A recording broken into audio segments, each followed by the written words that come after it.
Apologies. So yeah, basically, the three of us are running for city council. We're all on the ballot for November 5th. My name is Mark Dinan. I've lived in East Palo Alto since 2009. I'm on the Public Works Commission, and I serve with Deborah Lewis-Virges there. And we've been on together, what is it, about 5 years now, Deborah? Something like that, 2020, 2019, something like that. So we've handled all sorts of issues from speed bumps to parking to just a variety of public works things. So I will be talking later, but I wanted to turn it over to Maria and ask you to introduce yourself. Why are you running? What are the issues that are important to you? And have a general conversation this way. Hello. Well, Yes, Deborah. yeah. Are we going to just do intros first and then get into the platform? That was my understanding. Yes, I think that's So let's do that. Okay. Yeah. So good afternoon, everyone. My name is Maria, and I'm also running for city council. So there are 3 seats. So as Reverend Deborah says, you have room for your favorite and 2 new people. And it doesn't matter what order we get chosen, as long as we each get the opportunity to do that. And good evening. As some of you know, for those who I have not met, I am Deborah Lewis-Virges, and I too am running for city council. I have a bit of a disclaimer that I would just like to read because I've received numerous phone calls and emails today. So I felt a need to just share this. Tonight, we have 3 different candidates sharing this platform. And the reason that we agreed to do this was to allow the largest number of voters possible to speak to each of us and to hear our views and to ask us questions as individuals. However, we're not running as a slate. We are still running our individual campaigns and are not collaborating in any way beyond tonight's forum. Now, I wanted to put that out there because I've been asked so many direct questions about that today. So I wanted to be fully transparent from the beginning that I am here because each of us are running. We don't all have the same platforms, as you will learn, and we're not running as a slate, or there is no back agenda. We're just here as 3 individuals. Is that fair, guys? Thank you so much for saying that, Deborah. I appreciate that. Thank you. Yes.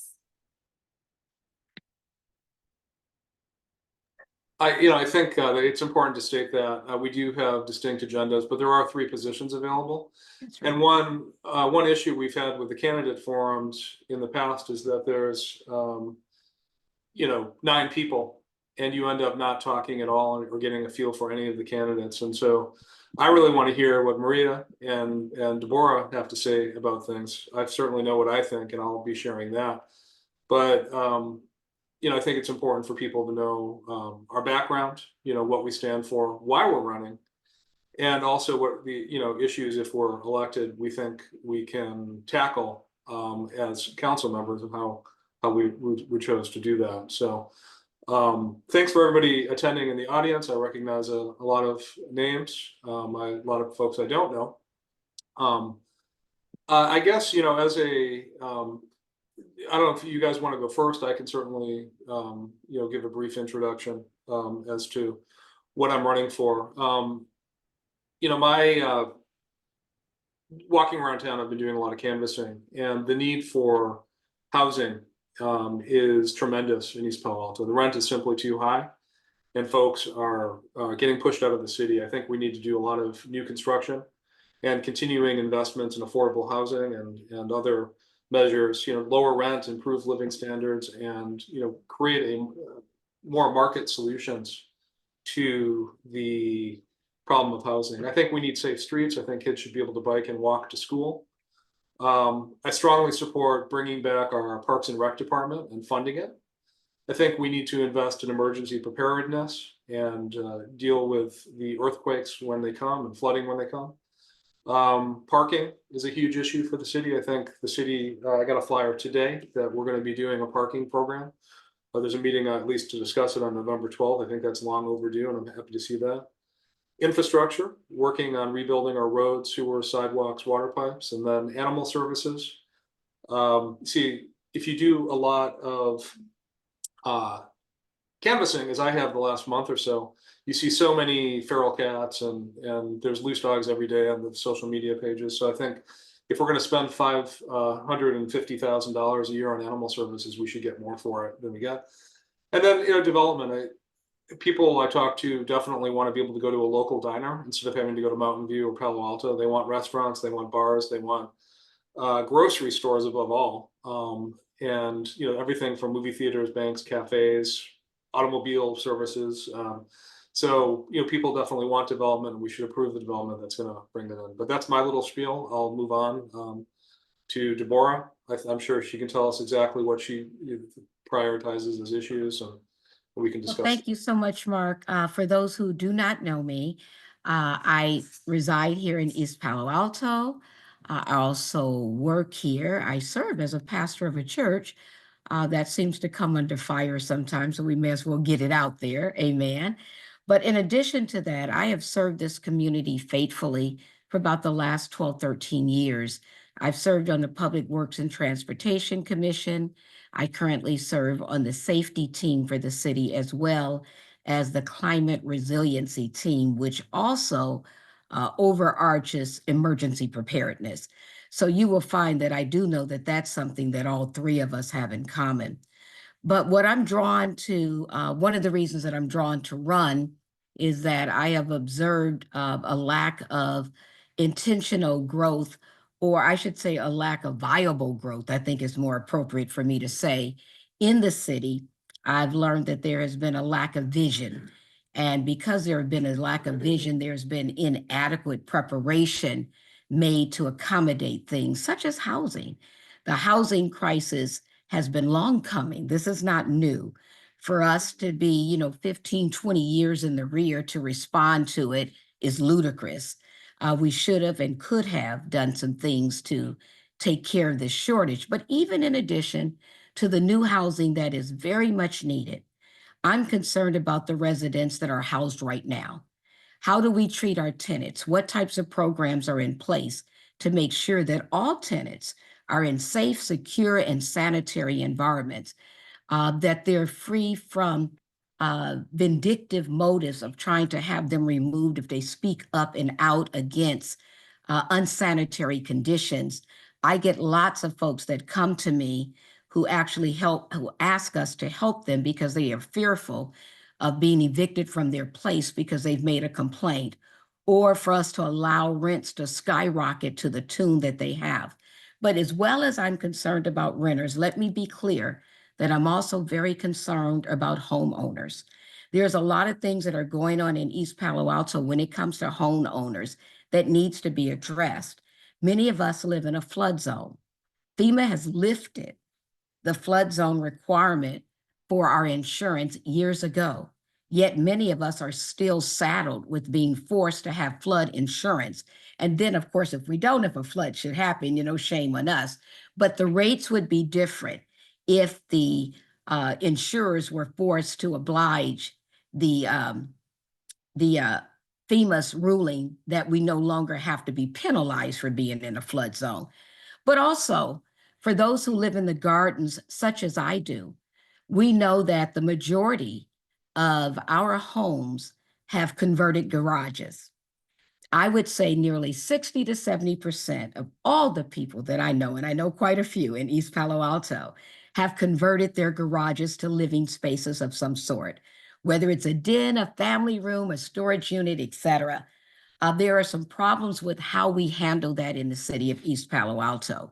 And because of my personal experiences that I went through, having to pay over $17,000 in fees, taxes, and licensing, I am a strong advocate of us streamlining that process. What should that process look like? We had a den that was converted. The den had been converted before I inherited the house, okay? I only sought to improve it, to make it better, to make it more appealing for me and my family. And it cost me countless architectural plans, countless inspections. I had to upgrade my electrical panel, which if that's necessary for safety, I'm good with that, but it wasn't.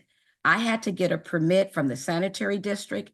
I had to get a permit from the school board, and I had to get a permit from the fire department. There was no plumbing added to us adding a den to the room. That should not be necessary. What am I saying? I'm saying ludicrous rules and stipulations are in place that cost us an ungodly amount of money, and we have no recourse. I have lived in other cities. I have had improvements on houses. For what I had done, I should have been able to get a counter permit. A counter permit can cost roughly $650, but no one is speaking for us. You know, in city government, we are allowing city staff who operate at the behest of the folks that we vote for, which is city council, right? But it's the other way around. City staff is telling city council what we need to do. City council should be telling city staff what we need them to do so that they can function properly. So these are some of the real but intricate issues that I really want to get involved with, because the more we ignore them, the worse it is for our citizens. And these are things that people don't want to talk about, but we must talk about it because we can fix it. So yes, we need new housing, but we must protect those that are currently occupying space in East Palo Alto. If we do not add on these additions to these homes lose roughly 25% of their value because they're illegal additions and they're not counted by the county. So we think that values of homes have gone up. They're gone up even more than we imagine. And then we need to prepare people to understand the tax fault of that. Your property taxes will be increased significantly when you do it, but you should be prepared. And because we have a lot of seniors and folks with fixed incomes, I believe, for one, that the city should take a strong step in trying to help people offset some of those expenses. So it should not be cost prohibitive why we do not bring our properties up to standard and make sure that we're getting the full value for our properties. And the last thing that I want to state before I turn it over to Maria is I am truly a small business advocate. I don't know if you can see some of this stuff behind me, but these are accommodations and things that I've received from different programs that I've developed over the years in different cities, in Inglewood, in Los Angeles, other places where I have lived. I have a gift for being able to assess what is needed in a city and to then devise a plan that allows us to bring those businesses into fruition in a way that's affordable. That vision for this city currently consists of the current Office Depot space, which I'm still in conversations with the owners about. They have a serious tax deficit, which may be a problem, but hopefully the city can help us with that. We can put 40 businesses in Office Depot, 40 businesses, small businesses, where we can take folks and we can have school supply stores, office stores, we can have a nail salon, ladies' clothing, men's clothing, sports gear. Imagine 40 different businesses that can come to one space and be in a marketplace. The parking lot can accommodate all of our vendors and get them off of our street corners so that they're not occupying street space, and that we can make sure that they're providing safe, secure, and sanitary conditions for the services that they're rendering. We can also make sure that they're permitted at entertainment, make it fun. So again, these are realistic ideas that I have, but they're not just ideas that I can do alone. They're ideas that involve all of us. And I want to be a catalyst for just putting them into motion and being a springboard to make sure that we know how to take implementable strategies and make it happen. I know that I probably went over that 8 minutes that I was allotted, but as you said earlier, Mark, we've been only given 2 minutes at these forums, and you got a really lot to say. talk about anything in 2 minutes. So I guess I feel free enough to just share what's on my heart. So bear with me. I'll be glad to answer questions and share more. But also, I know we'll get time to do this later. But if you haven't, please go take a look at my website. It's votelewisvirges.weebly.com. And it'll give you a full layout of some of the things that I'd like to do and some of the improvements that I'd like to make if given the opportunity. Thank you. And I'll turn it over to Maria. Yeah, thanks, Deborah. Let me piggyback on your comments because I think they're important. You know, I've been nobody has the same experience in East Palo Alto, but a couple of the things that have happened when I'm canvassing in different parts of the city is multiple people have mentioned what a disaster it is trying to get an ADU permitted. Mhm. One guy said that he had spent over $50,000 on architecture fees. Mhm. And he was given the incorrect floor area ratio by city staff and had to completely redo their drawings. And he's got PTSD and he wanted a open floor plan. And they were like, well, how come there's not a bedroom? He's like, look, it's my house. I should be able to do it. But another guy I talked to, a union member who lives in the Ville, said it took him over a year and a bunch of money to get an ADU permitted. And you know, if we want to build more housing in East Palo Alto, you can't take a year for something as simple as an ADU. It should be, as you said, a counter, and maybe there's a final inspection for health and safety and engineering. But you know, they're making these things way too extravagant, long, and you know, it's almost designed to stop development as opposed. Mark, if I could interrupt just for a moment, because you bring up an interesting fact that I neglected to mention. It should be known that it took me over 2.5 years to finally get my garage conversion legalized with all the permitting. 2.5 years. Wow. That's designed to discourage people, to make them fall out of the process, you know, and I just wanted to share not only that the construction cost was one pocket of money, but that's on me and our household.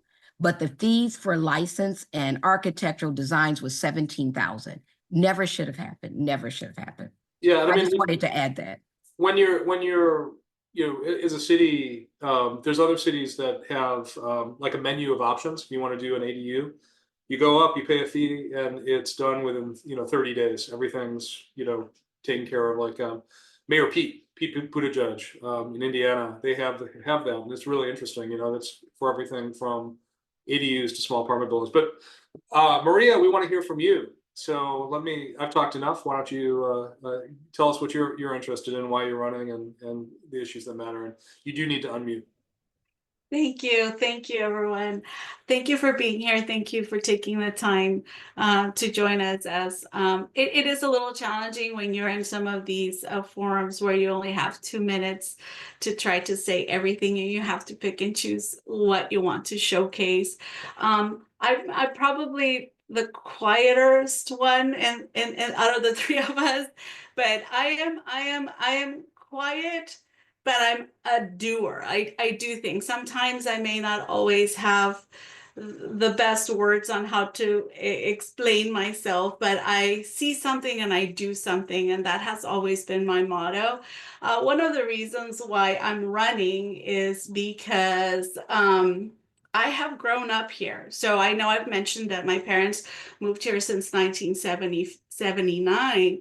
And when I think about growing up and how our city in some areas has done well, but how in some areas we're still so different from the neighboring cities. Like, I know when I grew up, there wasn't the Tinsley program yet, but I know that, that came along later, which provided better education opportunities for East Palo Alto children. But when I think about the same library that I attended, right, that I went to in the same space, it makes me wonder. And then I have 2 children, right? They're third generation East Palo Alto residents, and that was the same library, and we don't have a civic center. And when you have to go outside of your city to be able to get some of the resources that you need, you just start to wonder, well, I know that I got busy, right? After I got out of college, I came back to East Palo Alto and I taught, although I'm no longer a teacher, but I think I'll always be a lifelong, I've always been to be in some way connected to education. But now that my children are grown and I have a lot more opportunity, and I still see that we're kind of still in the same place that we've always been. And we just celebrated our 42 years or so of being a city. I'm thinking, my goodness, it's time for us to come together and make this change.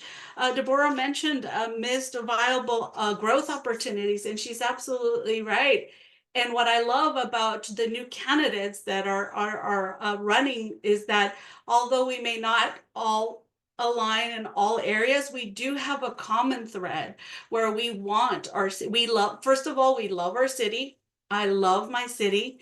I want to help gap those. When I'm going to some of the meetings and I see that it's going to take 10 years for the RBD possible project.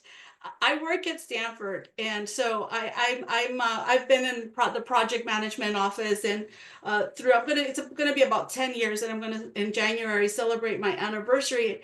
And when we've done 185 projects, right?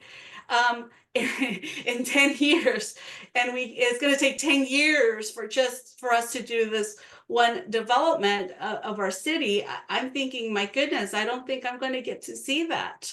And then I worry about the factor that some of these plans have some certain emergency preparedness in them, where like helping our levy, making it stronger and better. And I think, oh my goodness. So if this program, or if it's the Ravenswood Business District and the Four Corners plan doesn't happen, what's going to happen in 10 years? I can tell you that it's not about when, not about if, but when we're going to have a next big major earthquake. So one of my areas of focus that I'd like to collaborate with these two wonderful candidates is I have extensive experience at Stanford, where I have been volunteering since 2016 for the Stanford Emergency Response Team, the CERT team. And we do, I'd love to be able for our city council, as well as our city employees, to become FEMA certified, so that we can all be able to respond to these emergencies. And also, I have extensive knowledge in creating disaster recovery exercises, because it's important for us to be able to do that. So if I'm also been part of the Diversity, Equity, and Inclusion Advisory Committee for Stanford, for the Vice Provost. I've worked as a Latinx parent leader, and I have helped bridge the gap between, so my daughter was the first child in over 10 years to get accepted to Castellea. Castellea is an independent girls' school. And the moment that my daughter got in, I made it my mission to make sure that we start talking to schools, independent schools as well, with this amazing curriculum and so much money for our children to have wonderful experiences.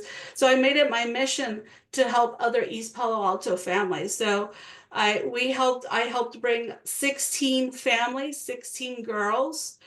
When my daughter started at that school, I think there were only like 3 Latinx or Hispanic students, my daughter being one of them.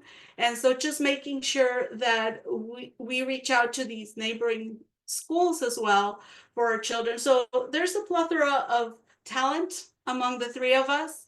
And that's why we're here today, for you to hear a little bit about us. Something that I realized as well was that when my daughter went away to college, and she went to Minnesota, of course, a California girl going to Minnesota, we had no idea what that would be. So I have also started a project called Following a Student's Journey Through College, where I sit down with Black and Brown communities, and I've interviewed. We've done it in a Zoom format, where I do this interviews with the students so that they can tell us like what their freshman year was like and their sophomore year. So there's a lot of programs in education that we can continue to do, but we had a veterinarian, a vet at some point. And if you remember, it's right across from Amazon. So just bringing back those businesses. That's what I'm calling thoughtful businesses. Out canvassing, I've spoken to a couple of individuals, and just to kind of bring a little bit of humor, they're like, why can't we get a Trader Joe's? I mean, do people think that people in East Palo Alto don't like Trader Joe's? Bring something like that, or bring a Safeway or another big market. 100%. Yes, and so it's wonderful talking to our community, but I also see things that do concern me. I was canvassing over at the university squares, and there was a toilet. Somebody just dropped off a dirty toilet and left it out there. And it was brought to my attention by one of the families that live there, and they said, "Can you believe that they just dropped it off?" And I've called and nothing has happened. So that moment, and this is where I tell you, I know that we're seeking to be part of city council, but I can tell you, you don't need a title. You can do, you see something, you do something. So I got on the phone and I said, "Hey, this is like a health concern. It needs to get removed, blah, blah, blah." I got a text back saying, "Thank you, because whatever you did worked." They came and they took that toilet. Yeah. And walking around also in the streets, you see some homes that have a lot of like trees and leaves that have fallen down, like a lot of debris, and sometimes plain garbage. Like you see sofas and those, we don't think about it, but those are also like fire hazards that could create an emergency response. And so just making sure that we offer plans for our community on for cleanup, have a cleanup day where you can just, everybody can take out all their garbage, take out all the debris, clean it out, keep everything nice. I want to bring that pride back into East Palo Alto to say, "Hey, this is my city and I love my city," and create, I think that COVID kind of started us making us a little bit too individualistic. Mhm. And there's this doctor, he's Robert Putnam from Harvard. He wrote a book called Bowling Alone, and he talks about the importance of the social connections in communities. And so I want to bring that back.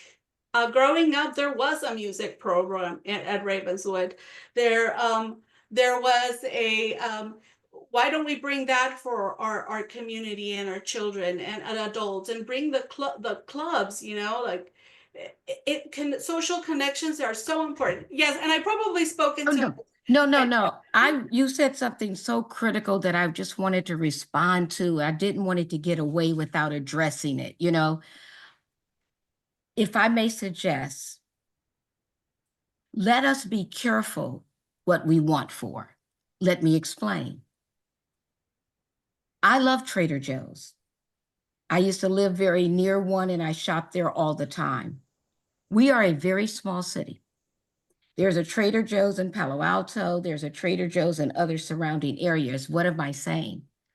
A Trader Joe's for us would mean that it would have to be reliant upon our residents, which we don't have that many of. Okay, we're just a small city. And what happens is this: those businesses are not socialistic organizations. Okay, they're in business to make money. This is why Target closed. People want to be upset about Target without understanding the economics of business.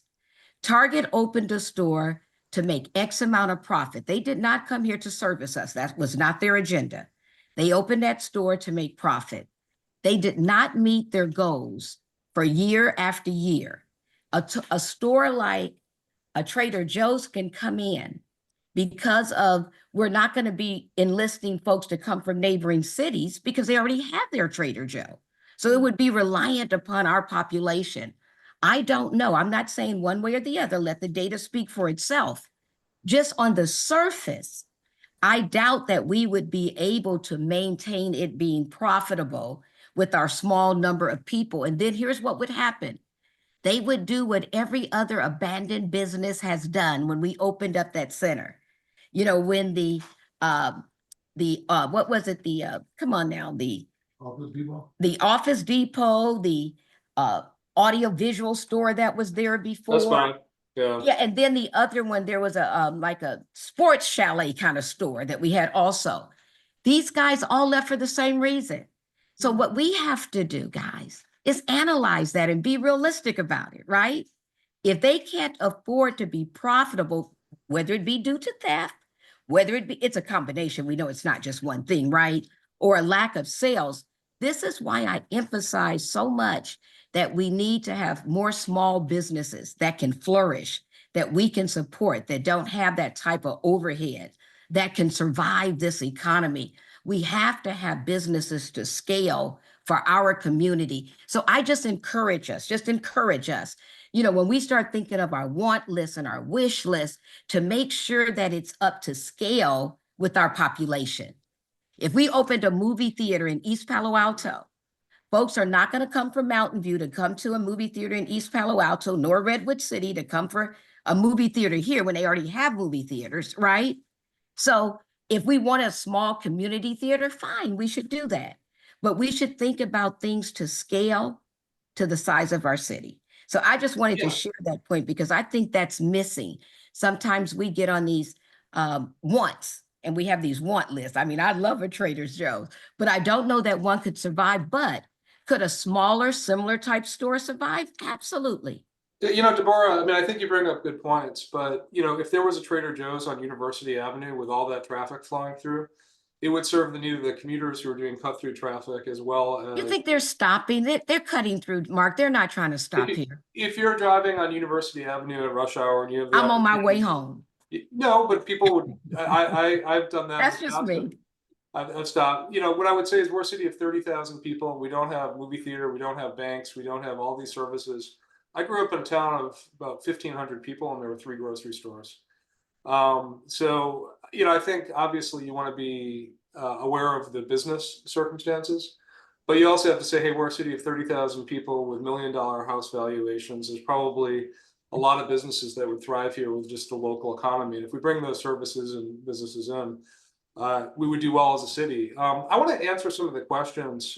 Jules says, what about a grocery? Can we see? We can't see the questions. Can you make them visible to us? I'm not The sure other panelists? how I do that, but I'll just read them off. What about a grocery outlet locally owned? Sure, I'm sure there is some grocery store that could make money here. Jackie Gallegos asks, what are the reasons for prioritizing? Okay, before you go past that, can I tap Yeah, into that? jump in. Yeah, please. Because I think the grocery outlet is one of the fit to scale type of stores that one could bring because of the variety of things that they sell and because that they're privately owned. So that changes the dynamic. They're not trying to meet a corporate quota. They have their own quota, so they would make their determination. So that's what I mean by right fit. We need to at least investigate the right fit opportunities. I'm sorry, I just wanted to throw that in. And just for the record, I don't want this to become the Trader Joe controversy. That was just something that a couple folks mentioned. And they mentioned it to me too, Maria. I've heard Yeah. it many times. Yeah, I know it's true. And I think that that's why, just to close up what I wanted to finish, that's why I call it promoting thoughtful development. Okay. Yeah. That's what I would support, promoting thoughtful developing and envisioning what we need and doing it to our scale. But I think there's still no excuse why we don't have a civic center or why we don't have a modern library or a sustainable civic center. Absolutely. And so yeah, that's what I wanted to close up. And I think we all agree on that. I'm glad that they are making progress on the library for the new setup next to the epicenter. And that's good to see. But I'm like you, these projects can't take 8 to 10 years. We need to have these projects up in a couple years. And it's no reason for it to take that long. And that's why many developers, Mark, I'm shocked that you didn't mention this, when Sand Hill just abandoned their project, temporarily, because it's taking too long to get it permitted through the city with so many problems. We have had so many people come in here with great ideas, but they couldn't get through the process. Now, some of those shouldn't be here, I agree, but they left out of frustration. And when people like the primary school leave out of frustration that they can't get through the bureaucracy, we have a problem with the process and we need to fix it. Yeah, I mean, I think you bring up good points. I mean, primary school, that was all about the East Palo Alto Sanitary District. And so I will congratulate the city on the LAFCO, taking over and making the sanitary district a subsidiary of the city of East Palo Alto. I agree with everything you're saying, and I don't think city council tells developers what to put in, specifically like a Trader Joe's or I mean, if it was up to me, I'd be like, hey, you need to go open a Yoshi's Jazz Club with sushi and live world-class jazz. And that, as much as I might like it, probably isn't realistic. And but we do need something. I mean, I think I was in the Ville on Saturday and Sunday, and there was a lot of people talking about the Bain University project, which is Sandhill, and they have walked away because the city not only cut in half what they could build there, but they asked for more and more and more. I mean, we need to have a city council that can get to yes, as opposed to looking for reasons to say no. And looking, we have, empty lots and broken promises for a generation now. I mean, it's been a really long time since there's been anything on the Bain University site. I believe the Nairobi Village was there, which was a grocery center with, shoe store. On this theme, Court Skinner asks, we have been waiting many years for major projects like the Ravenswood Business District and the Four Corners lot have promised with no progress. Combining them has delayed action further. How can we get smaller projects scheduled that do not take forever to complete? How do you propose addressing these situations? Let me go first on this one. I think with the Four Corners, which is Bain University, including it with the RBD is a mistake. It should be split off and completely separate from the RBD, which has a lot of ingress and egress issues. That's a fancy way of saying people driving in and driving out. Bain University is not on an environmentally sensitive area. It's not on the bay. And it's also a strategic important location in the city. I mean, it's right in the heart of East Palo Alto. And we absolutely want to see something built there. I think if there's a new council that is more progressive, we will see something built there very quickly. And it should be mixed use development, which would be first floor retail, office space, housing, and offer something to the community. So that could be, the businesses that we lack. I mean, at this point, I would accept having a Wells Fargo ATM, but having banks of any sort. At the very least, there should be ATMs for all the major banks, not just Bank of America. And regarding court point about smaller projects schedule, I mean, yeah, absolutely. I mean, I think one of the things I threw out there was around housing. Then it's actually illegal to build small apartments in large parts of the city. Like anywhere there's a single family home zoning, you can't build apartments. And given the number of overcrowded houses here, there's clearly a need for apartments. Now, we may not want huge apartments in every location, but I grew up in a neighborhood, even in rural Wisconsin, we had little fourplexes on our street and everyone survived. And so, I think we have a problem with major projects. We've had water issues, we've had sewage issues, and we've also had city council issues. The water is taken care of, the sewage is taken care of. Now we need to take care of city council and get people on that are going to get to yes and going to actually work with developers as opposed to do everything possible to block development. In the essence of time, can we let Maria speak to that, and then I'll go last, just in the essence of time, because I know she was speaking earlier and we kind of cut her off a little bit. It's okay. I think someone in the chat called me Martha. I know who they meant. Okay. but I am Maria. I do have many nicknames because if in the Hispanic culture, you do end up with a lot of nicknames. So people do know me as Mia, or they know me as Lupita for short for Guadalupe. But yeah, I'm not Martha. Martha is my sister, but I'm not Martha. It's okay. My mom always switches our names as well. There is something in the chat. So just to wrap up, what I was going to finish was that another thing that I really want to focus on is the leadership of respect. Thank you. I think that in some of the the council is there to serve every single person in that city. And we are supposed to be there and listen and truly listen to the needs of the constituents. Something that I have seen in some of the meetings that I've started attending and I'm going back and I'm listening to is that sometimes we have the city manager and their staff do a lot of work, invest a lot of work in doing their researches and presenting their ideas to council, and then sometimes council is not honoring their hard work or listening to them. And it's very important to have a leadership of respect, because that's how I grew up in our household. You mean what you say what you mean, and you speak to anyone, even if they don't agree with you, you find a way of being able to communicate with everyone in your community in a respectful, transparent, and accountable way. So that's how I wanted to wrap that up. Thank Well, you. that's a perfect segue into my next comment, because prior to tonight's forum, there were different forums held by different groups.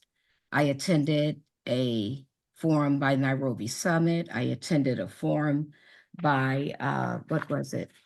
The Latino community, don't remember the exact name of it. And oftentimes, as a candidate, I'm asked, what are you going to do for the African American community? What are you going to do for the Latino community? What are you going to do for the Asian Pacific community? What are you going to do for this special interest group or that special interest group? I would like it to be a part of the record that I'm running to represent everybody, all groups. Yes. One of the things that I would love to do is build unity and to create a culture of us versus them. We are too small to be as separate and as tribal as we can be at times. We get so in our own way, being unnecessarily segregated ourselves. We're doing this ourselves. We have a beautiful, diverse community that's full of vibrant, talented, charismatic, and loving people. I love East Palo Alto for that. I do. It's like a little United Nations in its own kind of way. I love that. We need to celebrate and embrace our diversity and have respect for the different groups. And where there is a special need, that's why in my campaign I say I will address special needs. But special needs to me are not based on the color of your skin or the texture of your hair. Okay, special needs are based on extenuating circumstances that we need to address. So I hope that we can build and really embrace the diversity of our city. We have so many entrepreneurs. So to Court's answer, I'm going right back there. I'm not leaving it. That was just a preface, right? But to respond to his question, that's the beauty. We have so many entrepreneurial spirited people, and that's why I'm proposing this marketplace. And if it doesn't fall, through as we want with Office Depot, we should be looking for another site. The site that I did in Los Angeles had 60 businesses under one roof. And here's the beauty of it. We didn't have to get funded. We didn't have to wait on anybody. We did it ourselves. Okay, we did it ourselves. You find 40 different people who want to start their own business. We all agree it's like a co-op. I think someone mentioned the word co-op in the notes a little bit earlier, and that's exactly what we did. And it was very, very, very effective. And the only thing that stopped us, speaking of emergency preparedness, was the Northridge earthquake. The building you was bring up a really good point about emergency preparedness, and that's something I think we all agree on. And one question I always ask people, if there's like a 7.0 earthquake that hits the Hayward Fault and East Palo Alto doesn't have power for 2 weeks, we don't have clean water for 2 months, we suddenly have 1,500 homeless people because apartment buildings have collapsed and aren't in livable shape. What are we going to do, right? And there's preparation we can do. There's money we can spend, and the city does have $145 million in the bank, and a lot of it can be spent on different things. But what are we going to do as a city to prepare for this? And it might be, in the next 1,000 days, the next 10,000 days, it probably will happen. And are we ready for it? Are we ready for a big earthquake? And I know that's something that Maria and Deborah have both focused on. And I think as a city, we don't have to make this the focus of city council, but we have to give directive to staff to say, hey, we're going to budget $500,000 for emergency prep. We want you to hire a consultant, probably somebody from the fire district, to become an emergency manager and address things like city evacuation. Want to address things like emergency preparedness with supplies and things like emergency shelter. It is going to happen. It's a question of when. It's not a question of if. So let's get to it, and let's get prepared now, because when that earthquake happens, we either have cots, blankets, flashlights, emergency generators, or we don't. And let me share this, Mark. Yeah. I just want it's an extension of that. One of the things that I haven't shared, I don't think, with during this campaign, is the fact that after the Northridge earthquake, I actually worked for FEMA and the SBA. I was a public information officer. You're never prepared, but we can definitely put things in place that will help us be better prepared than we are now, right? That you can do. You're never really prepared. I don't care what you do, but we can do things. We can put communication systems in place. Right. We can put backup things in place. There are things that we can do, and it's imperative that we do those things. And I think that all of these things can be done simultaneously. We don't have to start one project and wait till it's completed to start another project. We can run things simultaneously. And that's the same thing, just going back for a moment with small business, as well as bringing in some of the larger businesses that we do need, right? We can do that. So I think that we have to put a concerted effort in it. And I'm really surprised personally that, considering that our city is 40 years old, that we haven't done some of these things already. We have to stop being reactionary, and we have to be proactive. As I said, with our housing situation, this was foreseeable. But here we are now acting as though, oh, it just came out of nowhere. No, it didn't. All the numbers were showing us that this was coming, and we failed to take action. So we just need to be able to provide vision, provide leadership, to recognize that we're all in this thing together. And it's going to take each of us. I'm going to tell you the truth. One of the things I like about this group right here is that we don't agree on everything. I actually like that. People want to put us together sometimes, but the truth is, when you don't, then you have to explore and analyze different ideas and pull the best from the different places and make it work. Your doing attitude, my ability to be a visionary, Mark is a doer. Yes, those things can go together, right? If we agree to work collectively as a unit for the people of East Palo Alto without having our own personal agendas. Deborah, you and I have been on Public Works for 5 years now. And a lot of times what I find is that we both have ideas. They may be different ideas, but we share and we come to a consensus and we can move forward. It's not, I don't think anybody has the answer for any of this stuff. And so when you're analyzing a problem and working in a group dynamic, of course you're going to have to compromise, but you have to agree that, hey, emergency preparedness is critical, is important, and we should take action on it. I don't think city councils should be micromanaging any of this. It should be giving direction to staff and giving them the proper funding and voting on it, and then letting them do their jobs. That's what council does. May I say something, because I keep seeing it in the chat and we don't address it. And it happens a lot on some of the posts that we see where people decide to say such outlandish things about folks. That's not the case with the chats that I'm seeing.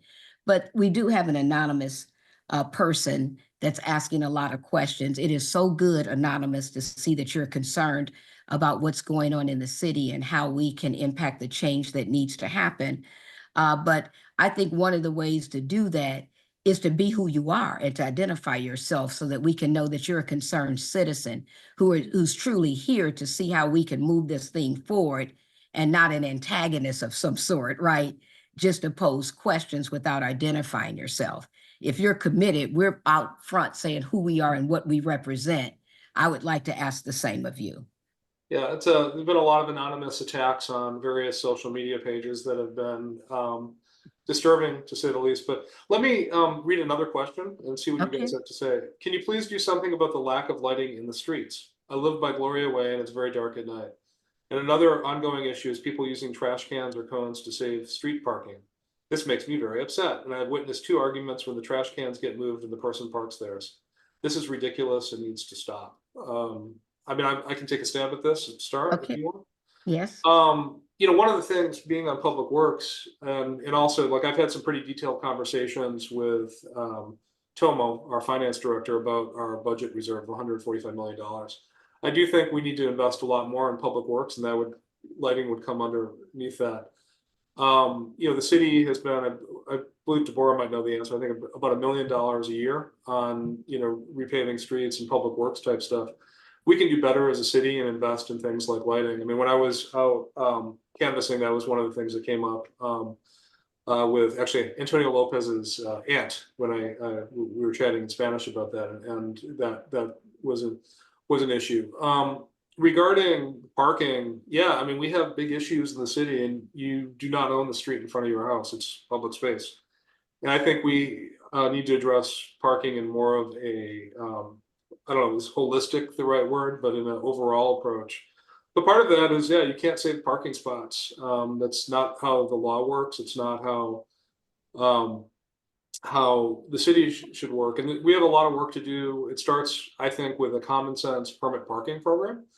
And it's different in every parts of the city. I mean, the Gardens is radically different than the Ville in terms of the size of the streets and where you can park. But we need to have an open and honest discussion. You know, walking around, I've seen people storing multiple cars that are, you know, clearly not in use. They're in their driveway, and they have their cars parked on the street. But anyway, I'll leave it at that. I'll move on. In the interest of time, Yeah. I just want to address that because that's a wonderful question. Sometimes, you know, there's an expression that says you have not because you ask not. Sometimes we don't know who to ask. Lighting. If you have a problem with lighting, you can fill out a ticket for Public Works and Transportation, submit it. If they do not give you the response that you want to hear in terms of what they can do, is it different bulbs that you need, different light fixtures? Is it PG&E's light, or is it the city's light? We have to determine that. Once we determine that, we can remedy that.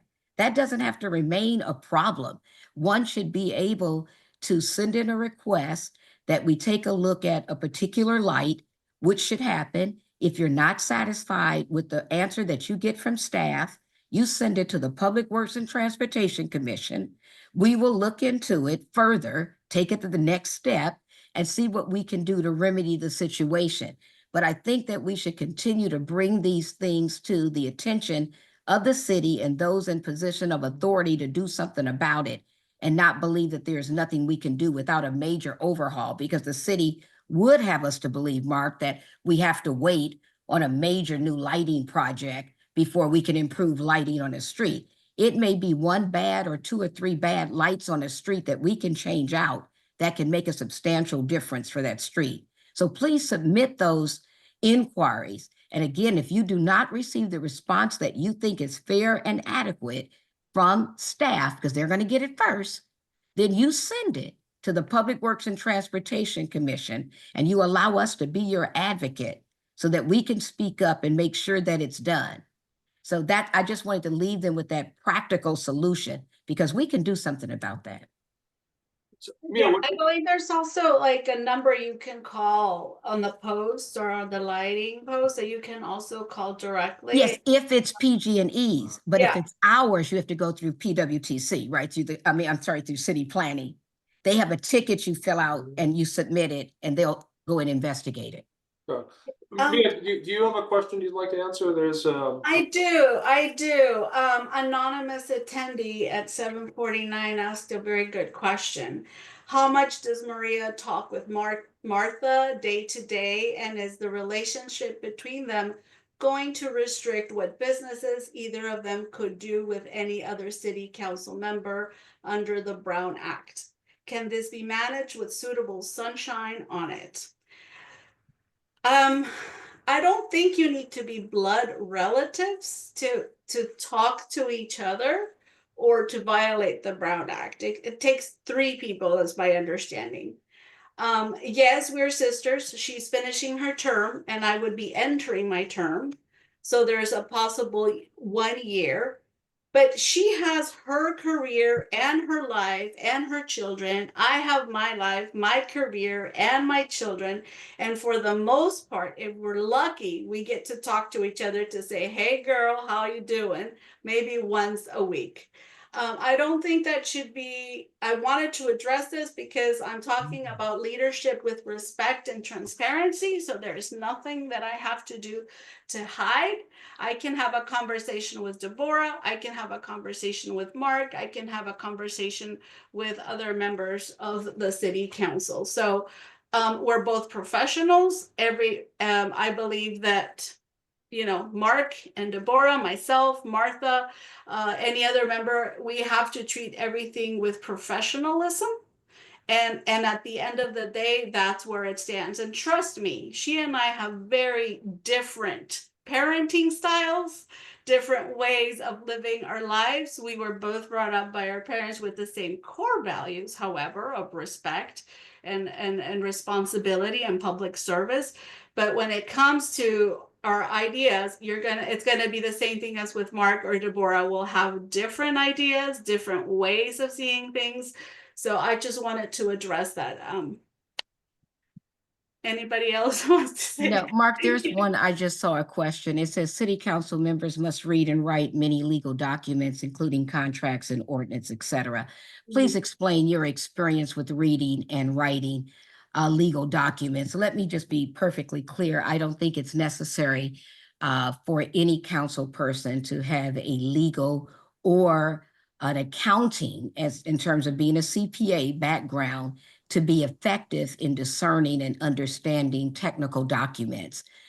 Most of us, including myself, have served in the corporate world where I worked for Fortune 100 companies as a vice president of marketing, as a project manager of many projects where we've dealt with multi-million and even billion-dollar projects.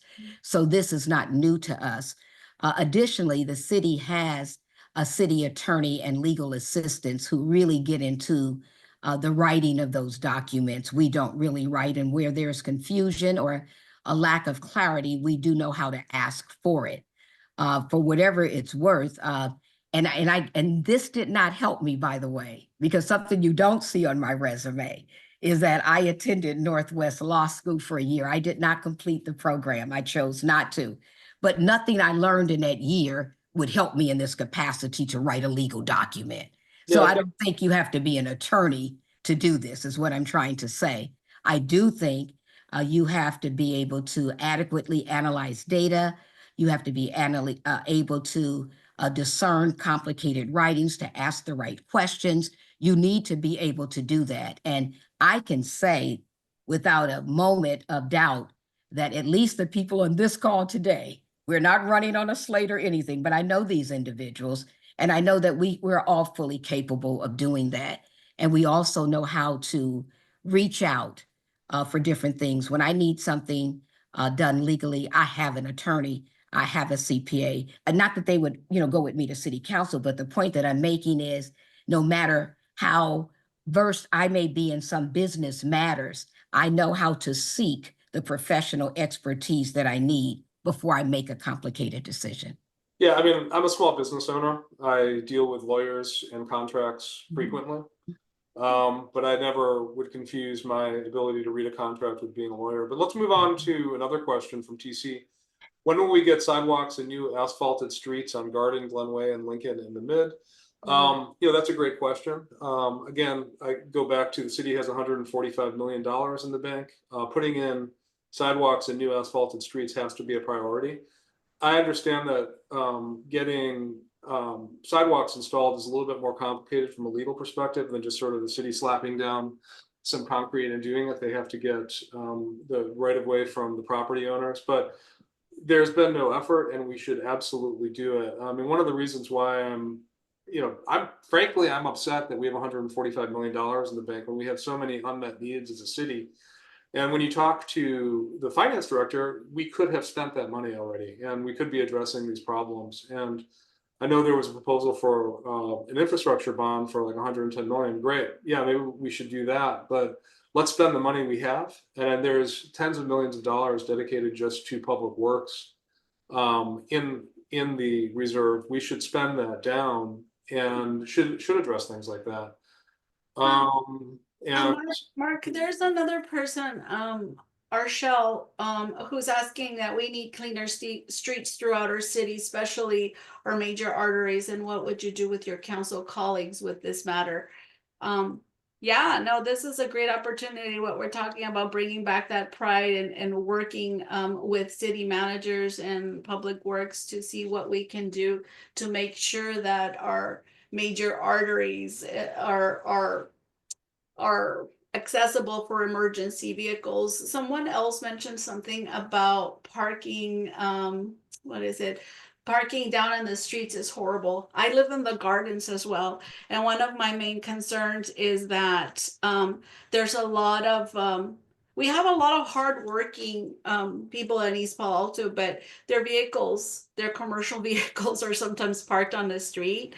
And I think I mentioned it in one of our in one of our interviews that we had. I don't remember where, but I said, you know, I'm short. I'm 4'11", right? And so it's hard sometimes when you have these big cars. So just making sure that we start providing programs for our communities where they could probably have a location where they can rent a space, make it affordable, but make it so that everyone, you can no longer have two cars driving in the gardens.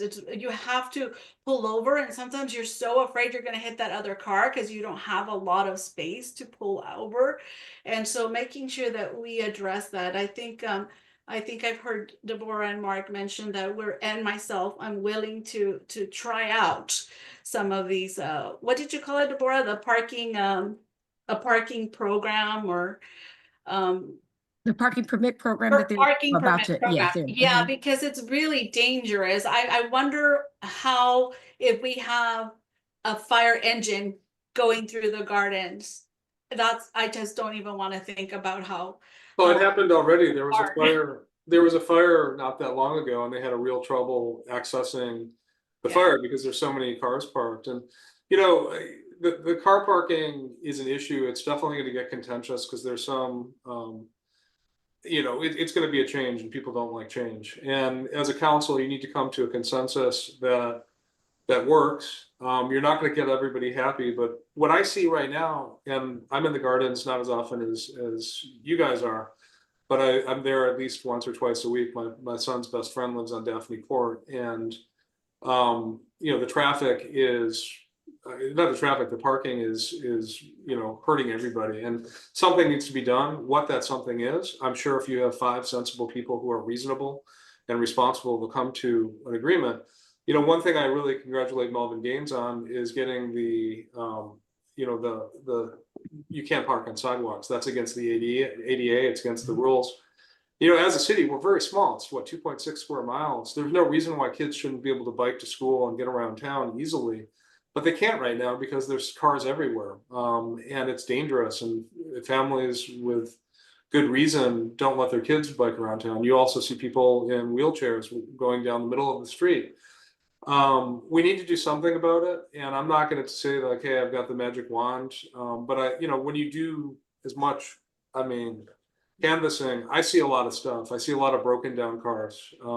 I talk to people, and there's a lot of work vehicles that aren't necessarily with businesses in East Palo Alto. We should start with the low hanging fruit on parking, which is removing broken down cars and cars from out of town, and then kind of gradually get it so we figure out what we can do. But I mean, I don't think this should be a contentious issue. It should be something that we can come to a good, you know, program for. I want to read off a question. Before you do, Mark, yeah. can I touch Yeah. one thing? I was canvassing a couple days ago, and I saw something that really touched me in a very good way. I've been living on Azalea Drive for almost 8 years now, my husband and I. And there's always been parking so far on the curb, on the sidewalk side, that you could barely get down the street. Since the new signs are rolled out for the road curb parking, showing people how to park properly. I've seen a concerted effort on the part of my neighbors to move their cars further into the street, and we just courtesy and let each other by, and people are able to walk. But what I saw the other day actually touched me. My next door neighbor is wheelchair bound. I have never, ever, since I've been here, seen that girl walk her mother in the wheelchair down on the sidewalk, ever. I saw it 2 days ago. So we are improving. That is a testimony to how, if we're willing to enforce and to cooperate, clearly there's enough people on this street that are willing to abide by those signs that made it possible for her to walk her mom. She rolled her mom down in the wheelchair, and I saw them for the first time ever. I have never seen that since I have lived here. So it can happen. We have to just stay vigilant, continue to enforce it, and I believe that it will make a difference if we do. We may not ever have sidewalks, and it's okay to say that on streets like Azalea Drive. It was designed for road curbs because they knew that there were very, very narrow streets when they built the housing. They knew that. And there's grand avenues. I mean, I go to Palo Alto. I just went to a friend's house in Portola Valley. They don't have sidewalks. Everyone does not have them. So I don't think we need to make one standard rule and say that we have to, but where they're needed, yes, we should assess and determine, and we should make sure that they're there. But they're not on every street. But should people be allowed a space to walk that's not in the street? I say yes. Whether it's a road, curb, or sidewalk, folks should have the ability to go down a street uninterrupted. So let's not believe that we have to have a sidewalk to make that happen, because we don't. Yeah. Let's get, I think we want to, it's about 8:09. I think we've Ooh, gone okay, sorry. a little bit over, and I do know that there's a couple members of Can I just highlight something, Mark, if I yeah, may? please go ahead. I wanted to say thank you, Jules. Thank you. She said, I'm just happy to see there's no backbiting and argument, and it's refreshing. Thank you. And I think that that is something that I think anyone who's running for city council should treat everybody, including the candidates, with respect. There's no need for mean-spirited comments. There shouldn't. We're never going to see eye to eye. I don't see eye to eye with my husband, and I've been married to him 23 years, and I love him. He's the love of my life. I don't see eye to eye with my parents or my sister or even my own children.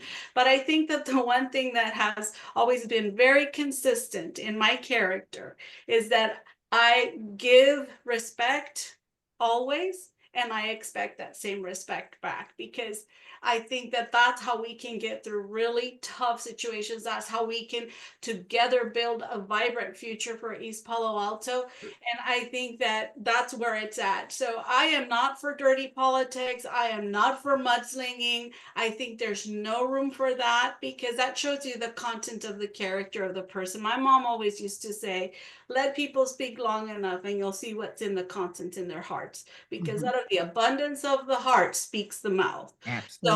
So I just want to say that that's what I wanted to bring back, and I'm able and willing to work with anybody. I do hope that you consider that your vote this November is extremely important, and there are 3 seats, and to make sure that we choose wisely so that we can continue to move the city forward, because we don't need to have our city get stuck. Because I want to see some of the things that we have spoken about. There's someone here that they've been here since 1961 and they don't have sidewalks over on Runnymede Street. It's still like, that's unacceptable. Yeah, I think one of the things that we all have in common is we're parents, and I'm raising my son in East Palo Alto. He's 14, and I was talking with him. It was like all this exciting stuff that could be happening in EPA, a new library, a new businesses that could be coming in. And I think you look at things differently when you're a parent, and you definitely see things like, well, if it's not safe for my kid to go biking and walking around town, it's not safe for other people's kids. When one of the reasons why I spent a couple of years trying to get the bathrooms open in MLK Park and Jack Farrell because they were locked off. The city just made a policy that it was easier to lock the bathrooms than not. Was, I went there to MLK with my son and my dog one time, and my son had to pee, and he ended up peeing in the bushes. And I remember being just like, furious is the wrong word, but I just remember thinking, what are we doing here? We have bathrooms, they're locked off, people aren't using the parks, and my son is peeing in the bushes. So, I mean, I think there's a lot of, when you start looking at the city, and you have a kid, you're responsible, Target closing, a lot of parents that I've talked to canvassing are really, it's really sad for them because with Target closing, what running out to get diapers or a Pedialyte or filling a prescription has gone from being a 5-minute trip to being a half-hour trip and maybe even longer with traffic. So you see things and look at things differently. And so, I think that's something that we all have in common. Whenever I'm talking to Maria or Deborah, we may not agree on the exact specifics, but we can disagree in a very collegial way. And also, sometimes it's not disagreeing; it's just finding new information and incorporating it. I had, I had coffee today and with Omawali, and was talking like, look, everybody has good ideas, and as a leader, what you do is you incorporate the good ideas that bubble up, and you talk to people and you learn from folks. And that's what's been wonderful about canvassing and really talking to folks is hearing different perspectives. Realizing that things are different in the Ville than the Gardens, and that if we're going to have a parking policy, it probably looks a little bit different in different parts of the city. So we need to, and also, the west side over the ramp and that. But I do think we should wrap up. I know we have we have a couple members of the Sequoia, We should wrap up. school board candidates in the audience that wanted to chat a little bit. So thank you, everybody. We've had, I think, 35, 36 people online, which is pretty good. There will be a recording of this, but I don't know if you wanted to have a closing statement, Maria or Deborah. So just a 1 minute. I think that Yeah. we should be respectful of the time that we ask people to come and attend. I like to start Yeah. on time and stop Me on too. time. Me too. Yes, I just think it's good policy. So I would just like to personally thank everyone who came out for their time. I want to thank them for their questions. I really was eager to get to the real questions. And of course, we let those that don't deserve an answer not receive an answer. But just the same, I just want to thank everyone. And I want to just make it, a closing statement for me that I would like again for you to visit my website, votelewisvirges.weebly.com. If you'd like to find out additional information, if you have questions for me personally, you can send them or you can direct message me. I'll be glad to answer anything. For those folks who are especially concerned about my vocation and how they think it relates to me running for office, I'd love to have that conversation with you, but not as an anonymous person. But I'd like to have it with you on the phone or with the conversation, but I don't think it warrants us having it in front of everyone, but I'd love to have that conversation with you. So please feel free to contact me anytime. You will find that I will make myself available. And finally, last but not least, I think tonight was a true testament that we don't have to agree on everything to know how to be respectful of one another, how to communicate effectively, and how to listen to the concerns of the people. I specifically accepted the invitation to be a part of this forum because I felt that it was important that people should know that even though I may not agree with everything that anyone says in particular, I still have the ability to work with those individuals if we should find our way to be elected. Thank you for your time. Maria, do you want to go ahead? Well, through every challenge and triumph, I've remained steadfast in the belief that we can always aim higher and achieve more. And I just want to encourage this coming election is just so important to make your voice heard by voting. Even if you don't end up voting for me, still vote. And even if you don't vote for me, but I still get elected, I'm still gonna love you, okay? Let's just put it out there. I'm gonna still love you, and I'm still going to go ahead and I'm going to make do on our promises. But I wanna remind everyone that it's not one person that's going to make things happen. It's going to take the collective council to come together to a consensus, and doing it in a much faster manner than it has been in the last couple of years, so that we can continue to improve our community, the community that we love. So thank you. Yeah, I guess I'll conclude the city council portion of this, and we will have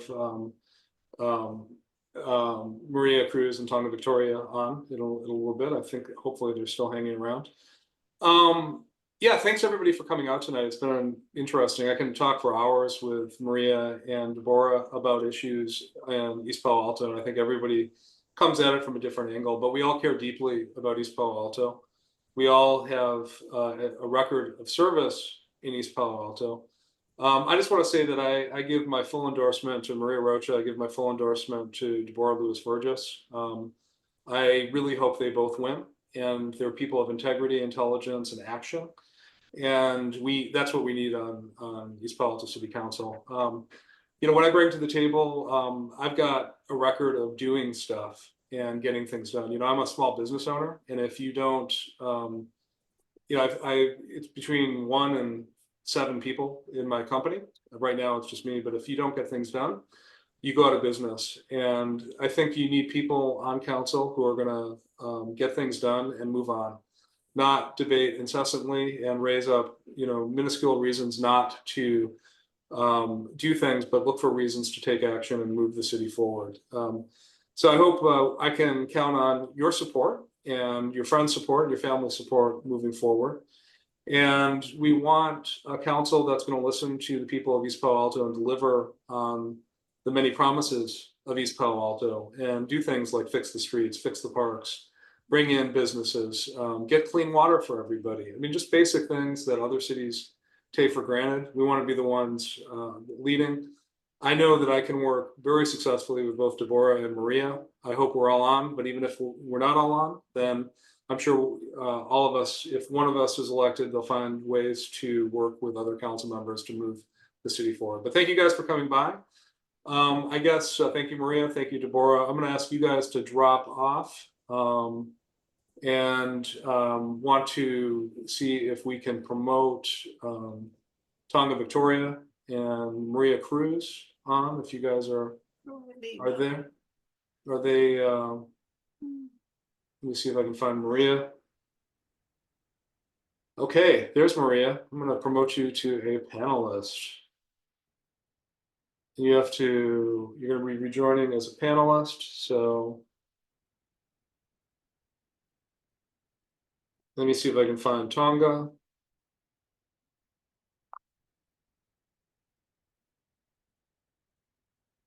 I'm not sure if there's, okay, I don't see Tonga Victoria. So hi, Maria.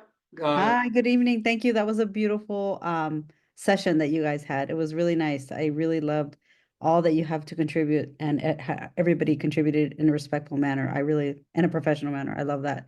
That's how I felt also with Tonga, believe it or not. I'm trying to find Tonga on. Yeah, we're both running for the same seat, but I felt the same way with her, is that we were very respectful of each other. We're for our community. We're for the students. We're for parents understanding sort of the nuances of education, right? If anybody's still on here, I'm running for Area E, Sequoia Union High School District. And I'm running because I'm a parent first and foremost, to a high schooler this year. And that has been a challenge. And I'm learning so much about his experience being in the classroom, which is making me really think about some of the policies that have been passed in the past couple of years for the Sequoia Union High School District. So I really want to invest time in looking at some of the policies that have been passed and looking to see how we can better help our students and our parents. One of the things I do want to say about myself is that, you know, I grew up here in the Bay Area. I'm a long life resident here at East Palo Alto, been here for 15 years, but my husband's been here for 30 years. My parents, when I was growing up, I'm first gen, so that means I'm the first person to ever go to, you know, high school. My dad didn't go to high school. So high school, college, and then PhD, right? Graduate school. So for me, that process has been really difficult. And and not having parents that were able to understand sort of the system, even the high school system, because they were both working parents. I think it's so important for representation like myself to be on the board so that I can be part of this space and place where I can be able to communicate clearly like what's happening in the school district and the whys and being more transparent. I think that's huge. And I wish I had that with my parents. It's not that they didn't want to support me, it's that they didn't know how, right?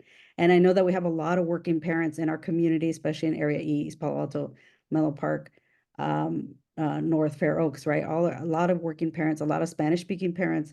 And so I want to be that bridge to be able to help to be able to help them have more access, like to some of the questions that they may have and some of the concerns that they may have for their student, right? So those are some of the things that I want to look at and work on. And I'm not going to take too much time, but that's one of the things that I really wanted to say today is that my family, has gone through a lot. I'm talking about my immediate family. And so now I'm in the position where I've been an educator for the past 10 years, right? I'm a prof at San Jose State.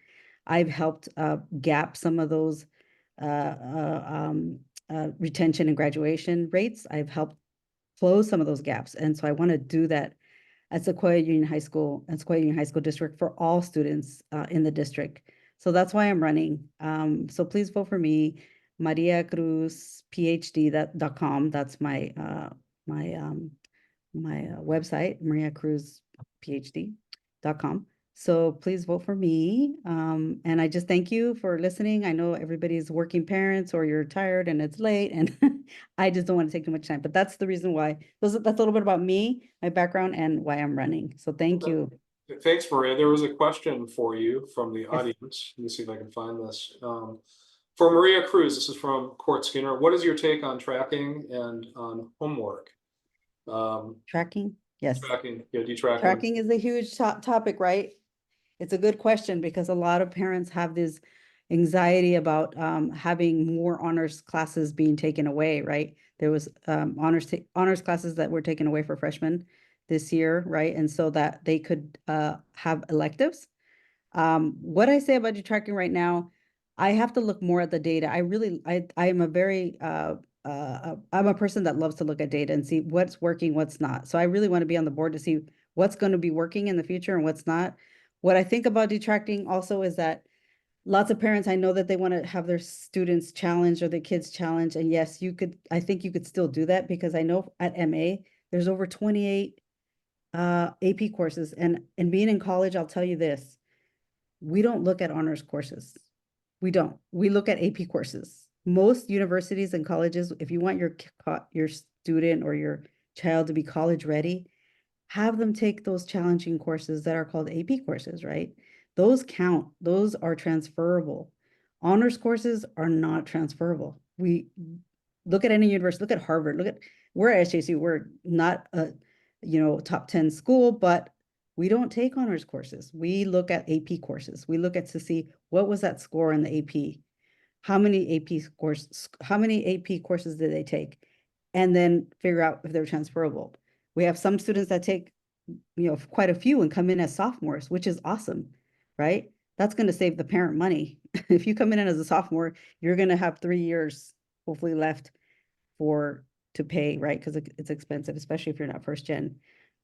It's expensive. And if you are first gen, it's still expensive to go to college, even at San Jose State, right? The tuition has gone higher.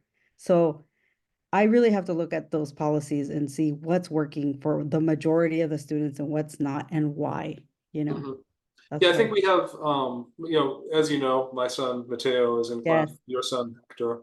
And one of the reasons why I encouraged you to run was I think having kids in the system is super important, and you'll have direct feedback on a daily basis as to what's working and what's not working. What I've heard from Mateo, because both of our kids went to La Entrada through the Tinsley program, is that freshman year has been a lot easier academically than 8th grade was. And for me, that's concerning because I don't think freshman year should be easier than 8th grade. Now we're dealing with it, but I also, I think as a parent, from a big picture, you want to make sure that the school has academic standards that doesn't drive people of means, and there are a lot of people of means at MA to private schools because they think they'll get a much better education Very starting true. freshman year. So I mean, I think it's a tricky issue. I think it's something It that, is. with open minds, that if you're on the board, I would hope you would think about the issues I more than do. just. And we also have a huge pipeline issue. You know, East Palo Alto, Raven Yes.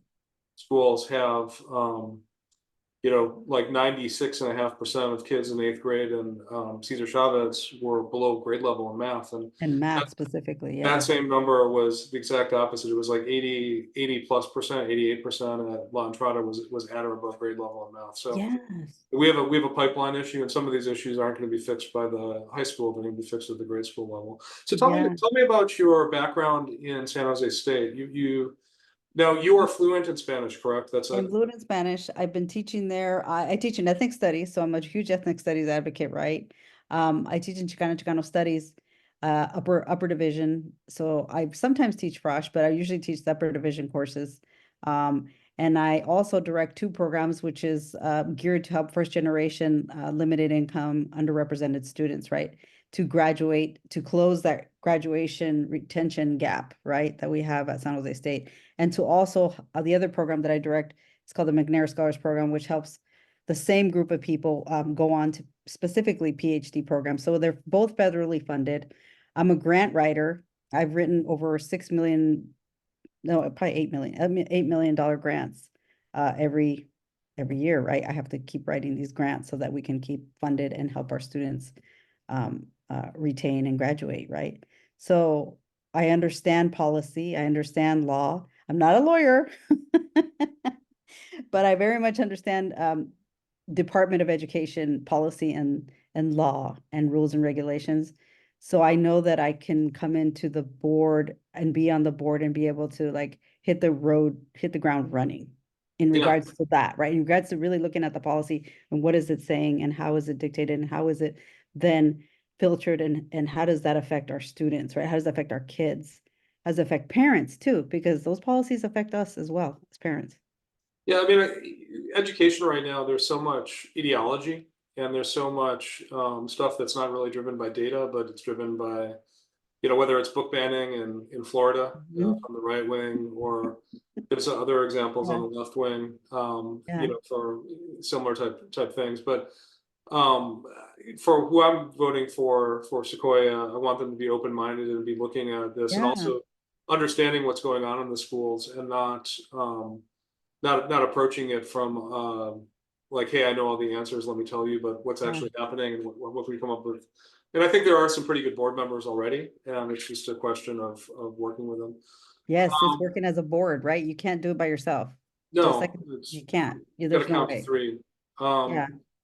And I guess, do you have anything else? I know Tonga Victoria's on, and she wanted Oh, to. good. Hi, Tonga. No, I So let me think promote Tonga. Maybe you guys can have a discussion as yeah, I'm well. glad I was on here and I'm glad I was able to say, thank you for giving me the space and time to do this. And thank you everybody who stayed on.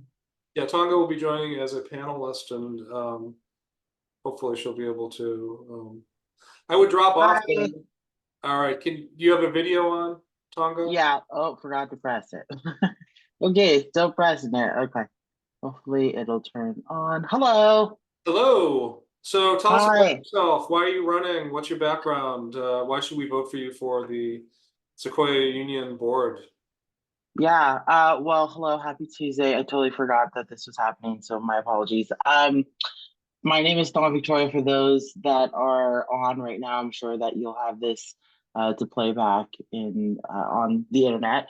And I am running for Sequoia Union District Area E, really to integrate and strengthen the work that I've been doing in the feeder pipeline over the past 10 years, but really over the past 2 years with this focus in and across our neighborhoods of East Palo Alto, North Oaks, and Bellhaven. I bring a lot of experience, a deep network of community, and I think that some of the priorities and also some of the strategies that we either have in place right now or are looking to implement are some of the things that are missing most in the district. Oftentimes, I think the conversations that I've been in has been around what can the district do when students get into ninth grade. But I truly believe that that is already too late. And so looking at what we can introduce and really implement at the earlier levels in middle school and then also in elementary school. And then also after high school, looking at community college and of course a four-year university and then also vocational. So all in all, I am really just looking to strengthen and invest in the work that I've been doing for the past 10 years, serving our community at the district level. And hi, Maria, it's so good to see you. How are you? I'm good. It's so good to see you too. I know it's a lot. We're working moms and Yeah. So, And 2 weeks. Tonga, question for you that was asked for. What's your take on tracking and homework? Although I think the homework is more of a Ravenswood school district question because there's definitely homework at MA. But what's your take on tracking? Yeah, I think tracking the, I don't know how they got to that solution, but I think it's trying to kind of kill two birds with one stone. One, it's the diversity, the kind of isolated students of color. Then you have the other students from more affluent neighborhoods. Trying to fix that, utilizing this English class, and then also trying to kind of build that equity English class. I'm so sorry. I'm all over the place. What do I think about detracting? I say yes to advanced classes and yes to diversity and belonging. Do I think that diversity and belonging should be happening in an English class? I think that's up for debate. And I think that's something that we need to have very direct conversations on. Now, earlier, as I was mentioning, the work that we're doing in the feeder schools at Ravenswood Middle School, which we just got approved to be on campus for year 2. I'm so excited. That's really where I want to focus on is improving literacy rates, getting our parents involved so that the students who enter into the district are prepared to Yeah. I compete. mean, my feedback on this is that by the 10th year of education, kindergarten plus eight years, there's going to be distinct differences in achievement levels. And you would never put, like I'm a musician, right? If somebody's been playing, is playing at an advanced level, you want to put them in a group where they're with other advanced players. And my son and Hector were in jazz band together, and they've all been playing music for quite a while. And if somebody's a beginner, you don't want to put them necessarily in a band with, it's not exactly a perfect metaphor, but my concern is that my son, who's an excellent reader and has invested tons of time in homework and reading, is talking about people in class who are sounding out words in the 9th grade. That's not even close to the level he's in. And, and it's that as a parent is concerning because frankly, I want him to be pushed in class, not feeling like it's like, yeah, whatever. I think there's another couple questions here. Let me see if there's take on tracking. Oh, the other thing about it, yeah, the diversity in the classroom. I mean, how would you guys handle if you were to get rid of tracking? How would you think that the school district could address the issue of diversity? I mean, how do you attract Black and Brown students into honors classes, for instance, if you were to restore them? And how would you do it in a way that's fair and actually get smart kids in the class?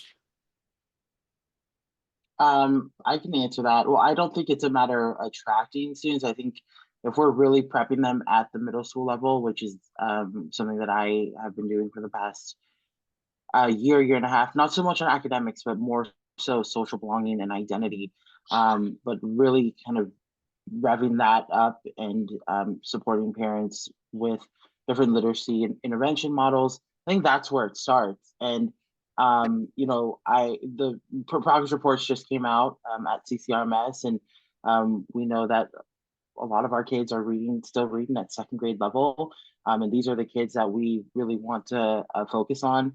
And if not for the incoming class next fall, but definitely in the next 3-4 years, seeing some upward trends on our literacy rates. And that's the long game. You know, we're not talking about next semester here, but that's really the work that I'm invested in. And whether or not I win, it's going to be the work that I do for the next couple of years, while my daughter is also kind of entering into kindergarten. So that's what I would say is the most appropriate place to have those conversations, because we do want Ravenswood and brown and black kids, or just any kid who enters into high school, to feel readily prepared to go into English, advanced English class, regular English class, or whatever that may look for them. But it needs to start earlier. It can't just be incoming ninth grade. Now we're focused on you. And then also for the parents, we need to draw that pathway that their kids are on. You know, if your kid is reading at the second grade level in sixth grade, by 10th grade, they might just end up at Redwood, or they might end up, you know, at Gateway, or, you know, other places. And so I think that also is an opportunity to really draw and articulate what the pathways are. So I think oftentimes parents just think, oh no, all my kids are gonna, you know, they're gonna enter into 4-year or 2-year colleges, and even with the college district trustees, I'm hearing that a lot of students that they have entered into their first year of community college are taking remedial classes. So it's you can't really hide from it unless you kind of exit out of your educational pathway. So I think just the earlier the better, and having a more intensive intervention model for parents and students that need it most. Maria, how would you answer that question? How do Well, you? I think I've been thinking about this a lot, and you know, since I'm in higher ed and I get all the students that are coming from the high schools, right, and who are prepared and who are not, and there's a mix. There's always going to be a mix. Like I can teach a class and I'm going to have a mix. Not everybody's going to be the same. You're going to have students that are really high proficient learners, right, and others that are not. And so as a teacher, you have to accommodate all of them. I can't just say, well, I just want the honors people over here, and I'm sorry, I can't help you. It doesn't, the real world doesn't work that way, right? So I think part of it is thinking about how the teachers and what their curriculum is inside the space, and how is it that they are navigating this space right now, like what you're saying, Mark, about, you know, some things are super easy for some kids and some things are not super easy for other kids, right? I don't believe in segregation. I believe that there's a lot of learning that's going on when you have integrated classes like that on both sides, whether students are high achieving and students that are not high achieving, right? I think there's a lot of learning going on with each other in that space, because I do that and I see that in my own classroom, where I have high achievers and students that are not such high achievers. But what I've seen in those kind of classes is that the gap does close a little. It has closed, and I've been teaching for 10 years and I've seen it. I'm like, wow, these high achieving kids are teaching the not so high achieving kids some things, and there's other things that the not high achievers are teaching the high achievers, right? About other things in life and education. So it's a tricky thing, and it's something that I think being on the board would take conversation with the board members. It would take conversation with the parents. It would take conversation with the teachers that are in place at that moment, right? Like, who are these teachers and how are they handling it? Like, that's the conversations that I want to have. Like, how is this curriculum and how are you handling this right now? And how can we do it better? How can the teachers do it better? There's ways. I know there's tools and there's mechanisms of being able to do that, because I do it, right? So I know that these teachers can do it. And I know they already have a lot on their plates. You know, I know as a teacher myself, it's like you have 1,000,001 things to do and it's never enough time. You never have enough time. But I think being in the classroom, I think there's certain tools that the teachers can use to help both, right? So that we can help both groups. But it's a lot. There's a lot of conversation. There's a lot of intricate kind of looking into I think the curriculum inside the space right now, because that's what I'm doing right now. I'm investigating right now what Hector is doing and how is it that they're teaching him, right? What is he bringing home? What is that curriculum looking like? Like, I'm already looking at it and I'm like, whoa, okay, this is interesting. You know, this is really interesting to see firsthand what's happening in that classroom. Absolutely. And who's getting it and who's not, right? So one question from Erica Macias Vasquez is, what do you want to accomplish if elected? What do you want to accomplish if elected? I don't know if one of you wants to take a stab at it. Yeah, that's it. I can take a stab at that question. First, I want to accomplish kind of, and this is alluding to the question that you asked, Mark. How do we get the community involved? I am also a grant writer. We do a lot of RFQ, RFP processing, understanding what that entire journey looks like, from a request for proposals all the way to getting funding.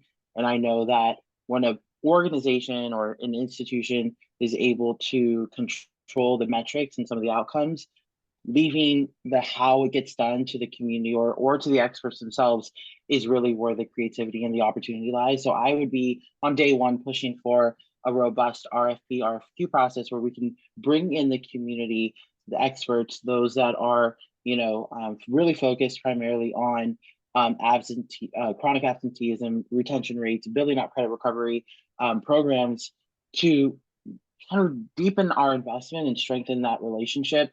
I know of a couple of organizations that do that, but really on the conversation we were having around social identity and belonging, I truly believe that the community are the experts at that, and I think that there is a strength in delegation and designating some of those priorities, especially those that have been mapped out in the strategic roadmap that was passed earlier this spring, to be able to assign those to community organizations, and not just community organizations in East Palo Alto, North Oaks, Belhaven, but community organizations across the district, and say, hey, if this is something that y'all have been doing, i.e. the Boys and Girls Club, i.e. College Track, Foundation for College Education, all these places to which I've worked at either directly or in partnership with, and really monitor and evaluate some of the outcomes that we're seeing. I think that's not just like my first priority. I think there's a couple of other priorities that lie within that first priority that I just laid out.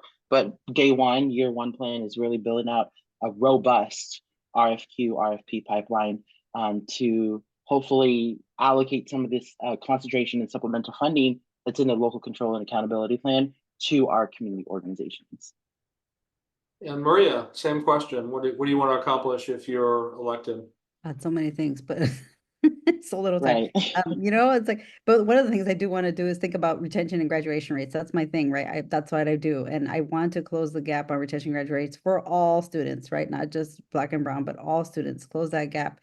Especially also want to look at ESL students and the truancies that they've had. They've had a really issue with students reaching out to ESL students and their parents and how having access. So I think that sometimes the board could feel very distant, especially for us ESL people, right? Like they think, oh, I can't, how can I approach this board? How can I talk to these people?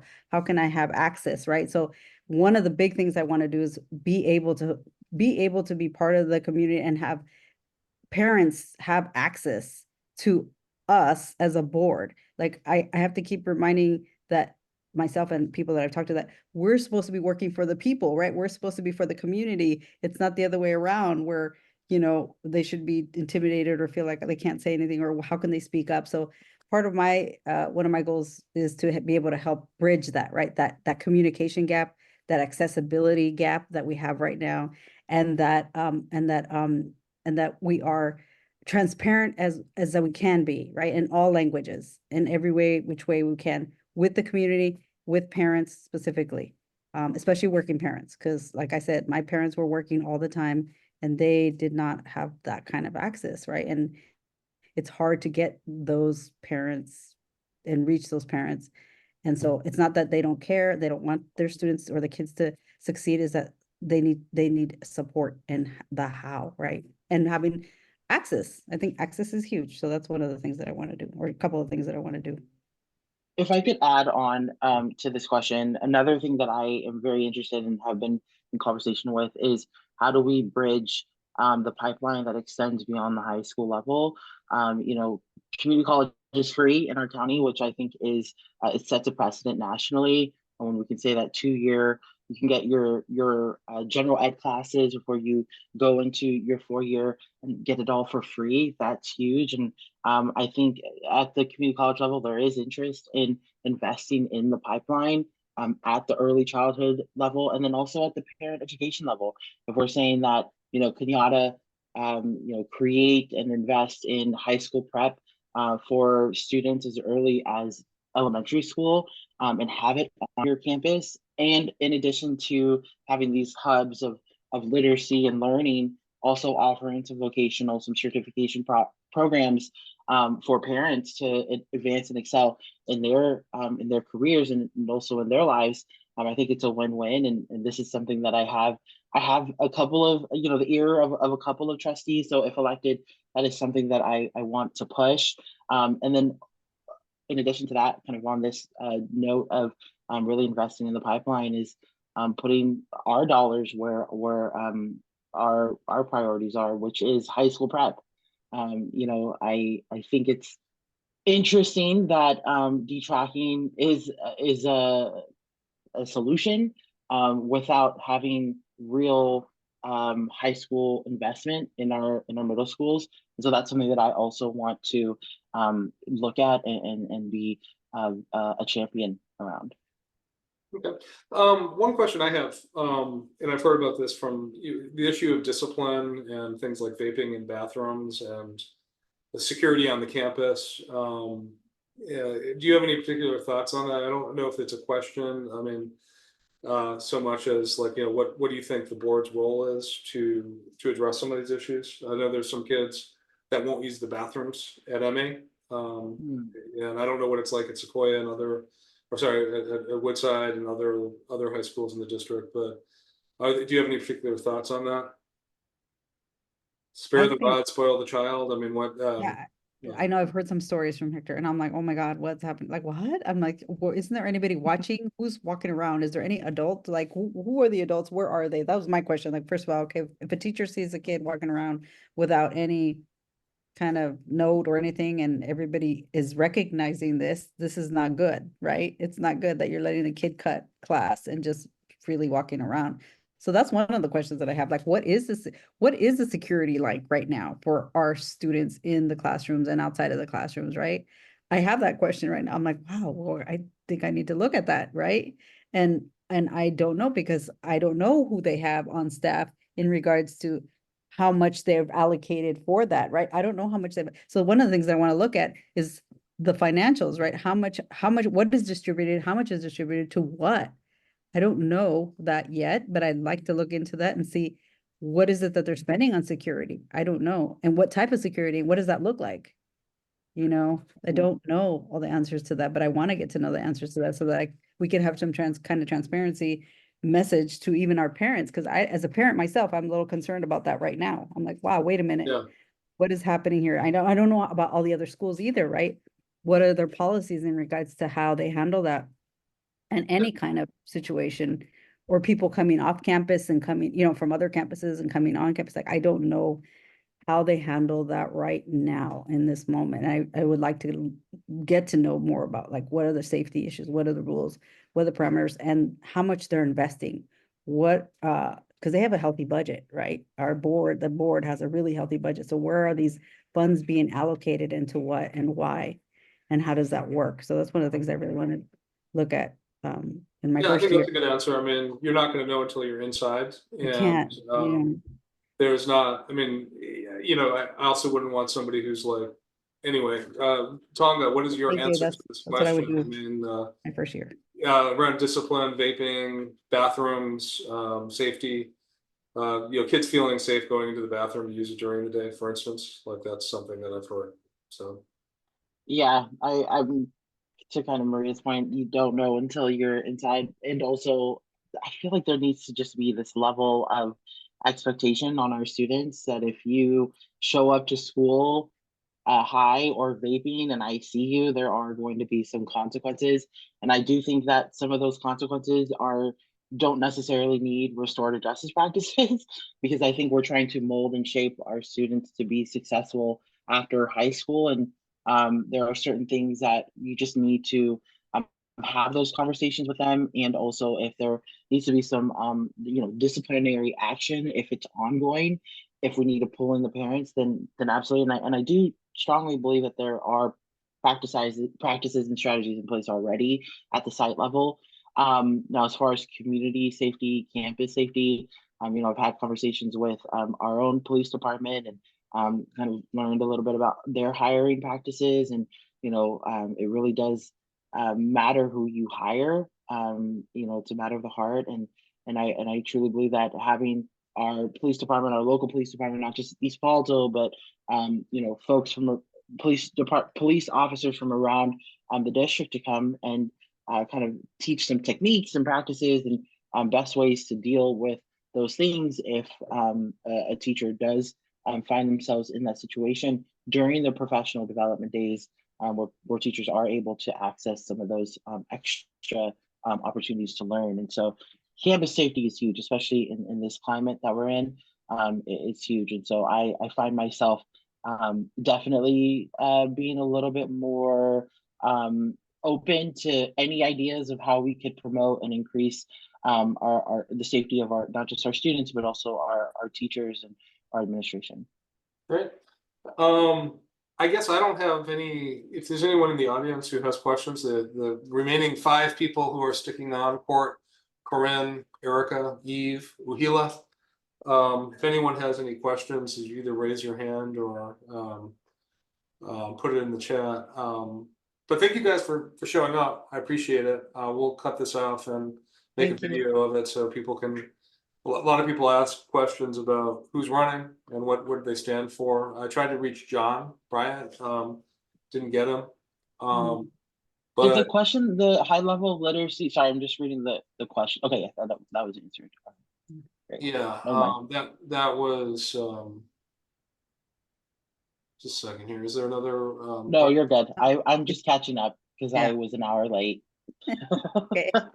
Okay, I just found out the high level of literacy for EPA students. How did this happen? How can it be fixed? Man, there's so many issues at the Ravenswood school, school level, and that's going to take time. I mean, it's a mess. And I'm not blaming Ravenswood, but you think about like East Palo Alto and Belhaven, right? Any parents who are motivated, especially, are either putting their kids in private school, Tinsley program, they're putting them in charter schools. And so you have this very unhealthy dynamic where the kids that are left are a very distinct population from it being mixed from kindergarten onward. And so that's a huge problem. And it's, it's a socioeconomic inequality, pick your metaphor. I mean, my only hope is, and I said this to the superintendent, was that I would hope after 9 years in the educational system, I mean, I can understand a kid coming in kindergarten being behind, but hopefully at by the 9th grade, there would be your 9th year or 8th grade is your 9th year of education, that there would be some progress being made. But then I'm not running for school board. Court Skinner has his hand up, so we're going to allow him to talk and ask a question. Court, if you can unmute. Then I have to go after this. Sorry, after this one question. Court, you need to unmute and yeah, the button moved around. I couldn't I couldn't catch it. No, I had somebody today that suggested that the solution to the Ravenswood City School District problem is to turn the whole thing over to Menlo Park. Okay. Whoa. No, that's extreme. Doesn't Menlo Park have like 5 school districts or something like that? Yeah. I don't know if that's the answer, but yeah. thank you. Court, by the way, is deeply involved in Creative Montessori, one of the preschools. And oh, nice. so he's a board member and that. So, all right, Court, I guess we're going to leave you with the last, and we disagree with your idea to turn it over to Menlo Park. So it's not my idea. So let the record show that's not Court's idea. We're not going to come for you, Court. Don't worry. All righty. Unless there's anything else, it's almost 9 o'clock. I appreciate you guys, everybody showing up. We had about 40 people online at one point tonight, so appreciate that. I'll make a video of this and do clips, and we can go from there. But thanks, Tonga. Thanks, Maria. Good luck to both of you. I think. Thank you. Either one of you wins. Well, the district is in good hands. Yeah, I think so. Yeah. And we'll leave it at that, but everybody have a good evening. Erica, Corinne, Eve, and Ohila, and Court. Thank you. Guys, have a good evening. Thanks for showing up tonight. Okay. Thank you. Have a good one.